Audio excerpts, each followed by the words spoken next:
সাপ্তাহিক ছুটির দিনে বিকেলে সাগরিকায় টিকিট কাউন্টারে লম্বা লাইন। জিম্বাবুয়ের বিপক্ষে সিরিজের প্রথম টি-20 টিকিট পেয়ে উচ্ছ্বসিত দর্শকরা। ওয়ার্ল্ড কাপে কোয়ালিফাই করতে না পারা জিম্বাবুয়ের বিপক্ষে এই ম্যাচটাকে গুরুত্বপূর্ণ বলছেন স্থানীয় দর্শকরা। তবে চট্টগ্রামের স্থানীয় দর্শকদের পাশাপাশি দূর দূরান্ত থেকে আসা ক্রিকেট প্রেমীদের সংখ্যাও কম না। মানুষ চায় একটু হাই কোয়ালিটির টিমের সাথে খেলা, যেহেতু বিশ্বকাপের বছর এবং বিশ্বকাপ তো সামনে। আমাদের সর্বকালের সেরা অলরাউন্ডার সাকিব আল হাসানের লাস্ট ওয়ার্ল্ড কাপ, আমরা আশা করি ভালো কিছু করবে এখানে। খুবই অসাধারণ হবে, আশা করি অনেক ভালো খেলবে। আমরা সবসময় চাই যে বাংলাদেশ সাপোর্ট করি, আমরা বাংলাদেশের নাগরিক, ওই জন্য চাই যে বাংলাদেশ বিজয় লাভ করুক। ঘুরে ফিরে দর্শকদের মুখে মোস্তাফিজ প্রসঙ্গ ফিরে আসছে বারবার।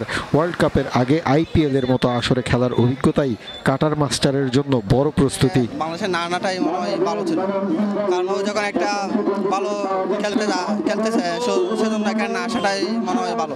মুস্তাফিজ আইপিএলে খেললে আমাদেরই লাভ হতো, দিন শেষে এখন আমাদের লস। মুস্তাফিজ নাই, সাকিব নাই, আমাদের বিশ্বমানের প্লেয়ার তৈরি হবে কিভাবে? আইপিএল এত বড় একটা মঞ্চ, সারা দেশের প্লেয়াররা খেলতেছে কিন্তু আমরা খেলতে পারতেছি না। আইপিএল খেললেই ভালো হতো, ওইখানে অভিজ্ঞ প্লেয়ার আছে অনেক, ওদের সাথে খেললেই সবচেয়ে বেটার হইতো আর কি।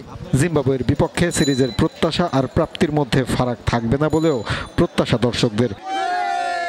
মাহফুজুল ইসলাম, RTV, চট্টগ্রাম।